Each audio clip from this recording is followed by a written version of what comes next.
Representation. अब हम graphical representation पर आते हैं। ग्राफिकल रिप्रेजेंटेशन क्या है? ग्राफिकल रिप्रेजेंटेशन मतलब आप जो बातें अभी तक फॉर्मूला के फॉर्म में कह रहे थे, जो बातें अभी तक आप हवा में कह रहे थे, आओ ग्राफ की मदद से उसको समझिए, है ना? दिख नहीं रहा है? दिख नहीं रहा है? ओके, ये देखो, अब दिखा क्या? हाँ, पीछे तो देखो, समझा मुझे, पीछे तो देखो, है ना? पीछे तो छुप रहा था। ओके, समझा मुझे। चलो next next next. Now moving towards graphical representation. इसी बात को ग्राफ की मदद से एक्सप्रेस करना है।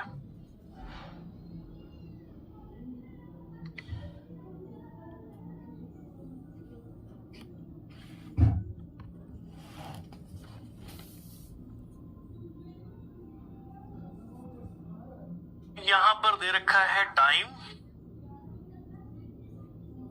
और यहां पर दे रखा है एन। एन का मतलब पॉपुलेशन डेंसिटी भी हो सकती है या पॉपुलेशन साइज भी हो सकता है। दो अलग अलग एक्सिस है। और मान लीजिए कि कोई ये जो ग्राफ है, ये ग्राफ रिप्रेजेंट कर रहा है किसी एनवायरमेंट को, किसी खाली जगह को, है ना? इस खाली जगह में अगर मान लीजिए आपने इतने लोगों को ला करके ऐड कर दिया, आप यही तो कह रहे हो ना कि किसी अनसैचुरेटेड एनवायरमेंट में बहुत कम सारे लोग हैं, बहुत कम लोगों को आपने ला करके ऐड कर दिया। जैसे कि आपने 1 लीटर फ्लास्क के अंदर 10 ml बैक्टीरिया डाल दिया है और बैक्टीरिया को लग रहा है कि ये कहाँ आ गए हम, इतनी जगह, इतना खाना, इतनी स्पेस, अब तो मजे हैं जीवन के। ऐसी स्थिति की आप बात कर रहे हो, है ना? What do you mean by unsaturated environment? Unsaturated environment का मतलब आप बात कर रहे हो जो नेचर में बहुत कम समय के लिए होती है। क्या कि बहुत कम समय के लिए फेवरेबल कंडीशन बन जाए और उस फेवरेबल कंडीशन में बहुत कम लोग प्रेजेंट हो तो उनको क्या लगेगा? अनलिमिटेड है सब कुछ, बहुत भरपूर भरा हुआ है सब कुछ, ऐसा लगेगा। तो जब ऐसा होता है तो क्या देखने को मिलेगा? सबसे पहला फेज क्या आएगा? सबसे पहला फेज होगा कि कोई खास बदलाव नहीं आएंगे, लोग अचंभित हैं, लोग हैरान है कि ये कहाँ आ गए हम, ऐसा भी कुछ होता है क्या, उनको समझ नहीं आ रहा। दैट मीन्स ये जो पहला फेज होगा इसको कहते हैं फेज ऑफ एडजस्टमेंट, है ना? रियलाइजेशन हो रहा है कि हाँ, अच्छे अच्छे एनवायरमेंट में आ गए, अनलिमिटेड रिसोर्सेस। और जैसे ही एक्लिमेटाइजेशन का इवेंट हो जाएगा, इस नए एनवायरमेंट को ये समझ जाएंगे, then they will start utilising it और बहुत कम समय में बहुत तेजी से ग्राफ ऊपर जाएगा। बहुत कम समय में बहुत तेजी से ग्राफ जो है ऊपर जाएगा। और इस ग्रोथ को, जी हाँ, बहुत कम समय में ग्राफ का सीधे सीधे ऊपर जाना, इस प्रकार की ग्रोथ को कह दिया जाता है एक्सपोनेंशियल ग्रोथ। क्या कह देते हैं बेटा? Exponential growth. इसको एक्सपोनेंशियल ग्रोथ के नाम से जानते हैं। बहुत ही सिंपल, ठीक है? तो शुरुआत में जो फेज था, जब कोई खास बदलाव नहीं हुआ तो लैग फेज था। उसके बाद यहां से लेकर के यहां तक ये जो हो रहा है, इसको सीधे सीधे एक्सपोनेंशियल फेज कह देते हैं। Exponential phase. अब आर सिलेक्शन स्पीशीज जो कि इसी प्रकार का लाइफ साइकिल जीते हैं, आर सिलेक्शन स्पीशीज को जब कभी फेवरेबल एनवायरमेंटल कंडीशन मिलती है, ये बहुत तेजी से अपनी आबादी बढ़ा लेते हैं और आबादी बढ़ा करके बहुत सारे नंबर में हो जाते हैं। जे शेप का कर्व, शाबाश, लिखो भाई। अब जो बताएगा तो सारी जानकारी मुझे लिखनी तो पड़ेगी। ऐसे कर्व को जे शेप्ड कहते हैं, तो ये तो शाबाश, अच्छी बात है। तो आर सिलेक्शन स्पीशीज जो कि एक अपॉर्चुनिस्टिक ऑर्गेनिजम्स हैं, इसमें देखने को मिलता है इस प्रकार का कर्व आर सिलेक्शन स्पीशीज में। और ये जो आर सिलेक्शन स्पीशीज हैं, जिनको हम अपॉर्चुनिस्टिक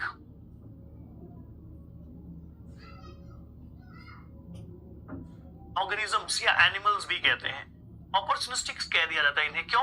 क्योंकि जब थोड़े समय के लिए कंडीशन फेवरेबल होगी तो अपनी आबादी अचानक से बढ़ा लेंगे। शाबाश शाबाश। एट्रियल सेल ग्रोथ का ग्राफ है तो अच्छा, अभी उस पर नहीं पहुंचे बेटा, अभी उस पर नहीं पहुंचे। लेकिन अब ऐसी ग्रोथ नेचर में हमेशा के लिए नहीं पाई जाती।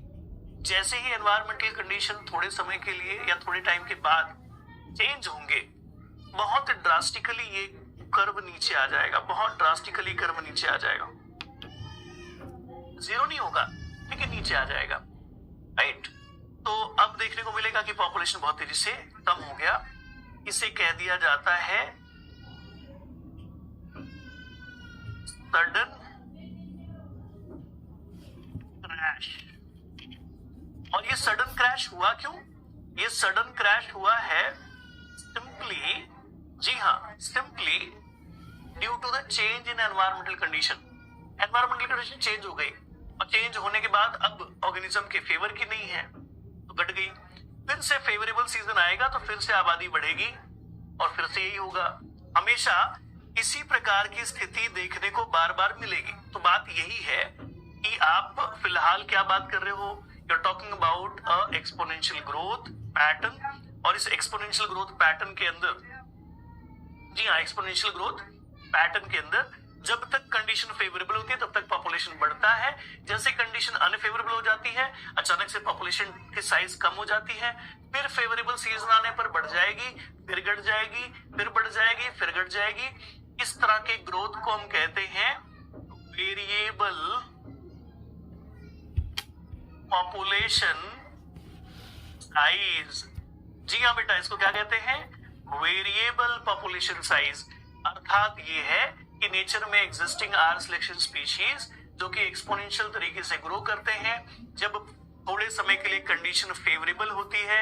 शाबाश श्वेता, एकदम बढ़िया है, एकदम सही पकड़े बेटा। यही आंसर, यही वाला लॉजिक लगाना है कि कुछ समय जब कंडीशन फेवरेबल होती है तो बहुत तेजी से आबादी बढ़ा लेते हैं कई सारे ऑर्गेनिज्म, जैसे घास फूस, कई सारे कीड़े मकोड़े। और जैसे कंडीशन अनफेवरेबल होगी उनका पॉपुलेशन फिर से ड्रॉप होना शुरू हो जाएगा, है ना, होना शुरू हो जाएगा। लेकिन ये चलता रहता है, कभी कम कभी ज्यादा, कभी धूप कभी छांव, कभी दुख कभी सुख आता रहता है। कहां पर?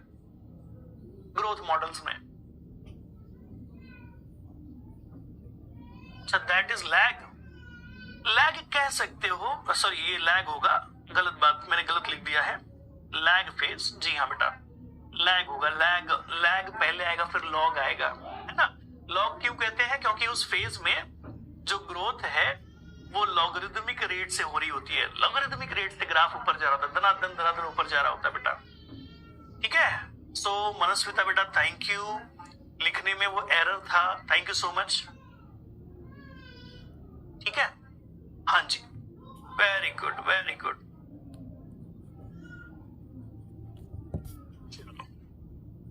जी हाँ, देखो अभी किसी ने कहा कि सर इस तरह के रिप्रोडक्शन को बिग बैंग रिप्रोडक्शन कहते हैं। बहुत सही है, इसको बिग बैंग रिप्रोडक्शन भी कहते हैं। क्यों? क्योंकि जब थोड़े समय के लिए कंडीशन फेवरेबल मिलेगी तो जो स्पीशीज है बहुत तेजी से अपनी आबादी बढ़ा लेगा, बहुत तेजी से अपनी आबादी बढ़ा लेगा और बहुत बड़ी पॉपुलेशन हो जाएगी। इसके लिए धमाके के साथ आबादी बढ़ाना is called big bang reproduction, ठीक है। ऐसे बहुत सारे टर्म्स होते हैं। एक लाइन यहां पर मैं मेंशन कर रहा हूं, कई बार देखा गया है कि ये जो ग्राफ होता है वो सेमी लॉगरिदमिक होता है बेटा, सेमी लॉगरिदमिक ग्राफ होता है ये। क्यों सेमी लॉगरिदमिक? मतलब एक एक्सिस लॉग वाला है, ये वाला एक्सिस लॉगरिदमिक होता है और ये वाला एक्सिस नॉर्मल टाइम वाला होता है, ठीक है। तो एक्स एक्सिस नॉर्मल है और वाई एक्सिस लॉगरिदमिक है। ऐसे ग्राफ को सेमी लॉगरिदमिक ग्राफ कहते हैं बेटा, ठीक है। Condition depending flip flop manner. अच्छा, शाबाश शाबाश। तो ये हो गया एक प्रकार का ग्रोथ मॉडल। नेचर में इस प्रकार का ग्रोथ पैटर्न भी देखने को मिलता है, ठीक है। ओके, अब एक और जानकारी कि जे शेप का कर्व अगर आ रहा है इसका मतलब ग्रोथ कौन सी हो रही है? एक्सपोनेंशियल वाली ना। यही आपने मीनिंग निकाला है। अब मैं आपके सामने एक क्वेश्चन रख रहा हूं, इस क्वेश्चन का जवाब दीजिएगा। देखते हैं कि आपका ग्राफ रीडिंग का जो तरीका है वो ठीक ठाक है कि नहीं। पटरी छोड़ रही कब है? छोड़ रही पटरी उनमें देखो जरिया में हैं? जरिया इम्मा देखा नहीं तो है तो देखो नहीं।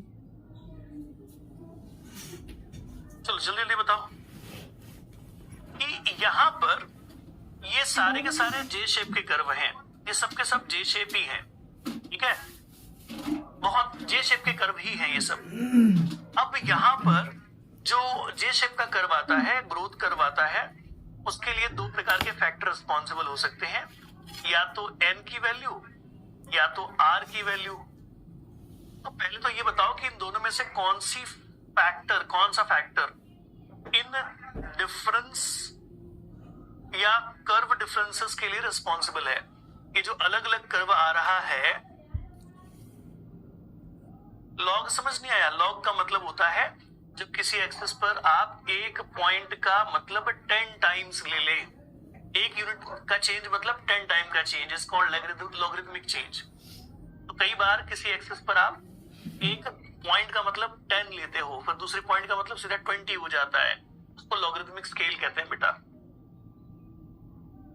बताओ कि कौन से फैक्टर की वजह से यहाँ पर वेरिएशन है। ये जो कर्व अलग अलग आ रहे हैं, ये कौन से फैक्टर में वेरिएशन की वजह से है? जल्दी बताना। एन की वजह से है, आर की वजह से है।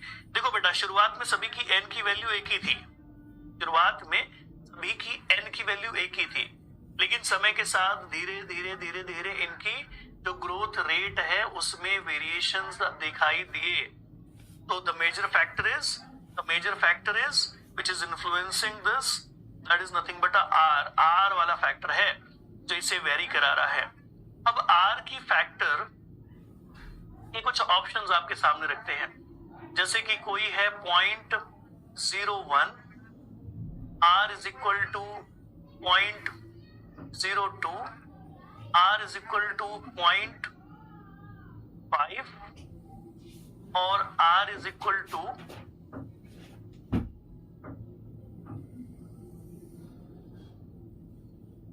1। आपके सामने कुछ ऑप्शंस दे रहा हूं, ए, बी, सी और डी। तो बताइए कौन सा आर का वैल्यू इस पर्टिकुलर कर्व के साथ रखना सही होगा। 1, 2, 3 एंड 4। जल्दी बताओ किसके साथ रखें,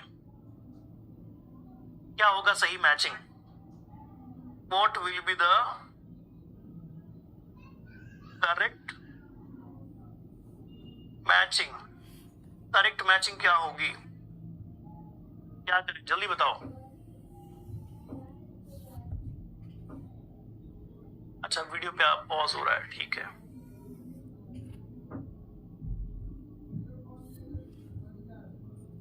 तो डी के साथ कह रहे हैं कि 1 जाना चाहिए। ओके, आगे सी के साथ फिर कह रहे हैं क्या जाना चाहिए? 2 जाना चाहिए। फिर बी के साथ क्या जाना चाहिए? 3 जाना चाहिए। और ए के साथ क्या जाना चाहिए? 4 जाना चाहिए। शाबाश।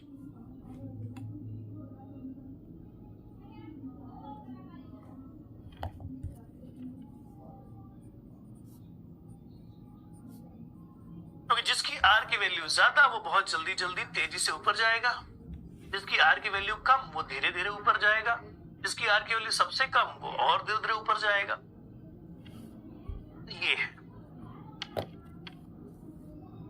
ये वाली मैचिंग ध्यान रखना, ठीक है। तो यहां पर वेरिएशन किस फैक्टर की वजह से है?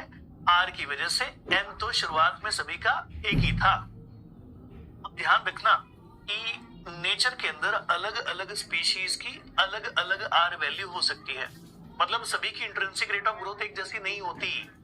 हो सकता है कोई एक बार जब जन्म दे फेवरेबल कंडीशन में तो 10 बच्चों को जन्म दे, लेकिन वहीं पर कुछ ऐसे स्पीशीज हैं जो जब जन्म देंगे तो 1000 बच्चों को जन्म देंगे आइडियल कंडीशन में। वही कुछ स्पीशीज होते हैं जब आइडियल कंडीशन में बर्थ देते हैं तो 2-4 बच्चों को ही जन्म दे पाते हैं, वो उनके लिए मैक्सिमम स्ट्रेंथ है। तो biotic potential it could vary according to the species and species. और ये स्पीशीज में वेरिएशन क्यों है आर की वैल्यू में?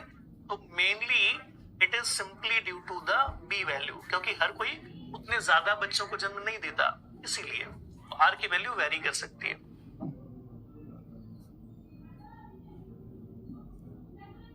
आर की वैल्यू ज्यादा तो ग्राफ सबसे तेजी से ऊपर जाएगा, है ना, क्योंकि आर ज्यादा कब होगा? जब बर्थ ज्यादा होगी। बर्थ ज्यादा होगी तो बहुत जल्दी जल्दी पॉपुलेशन की साइज बढ़ जाएगी, बहुत कम समय में बढ़ जाएगी। ठीक है, ओके। सुनो बेटा, एक बार रीज्वाइन कर लो ना, एक बार रीज्वाइन कर लो। डेटा का इशू भी हो सकता है आपके।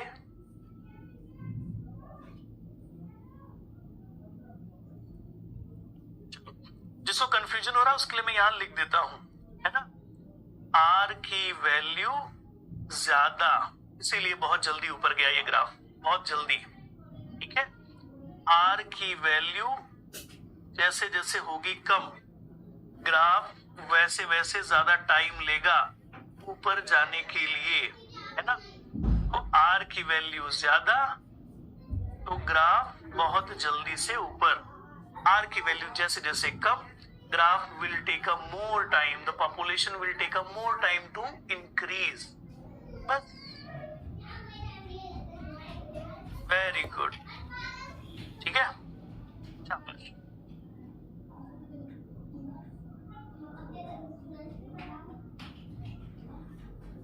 Now moving towards next. अब नेचर के अंदर दो प्रकार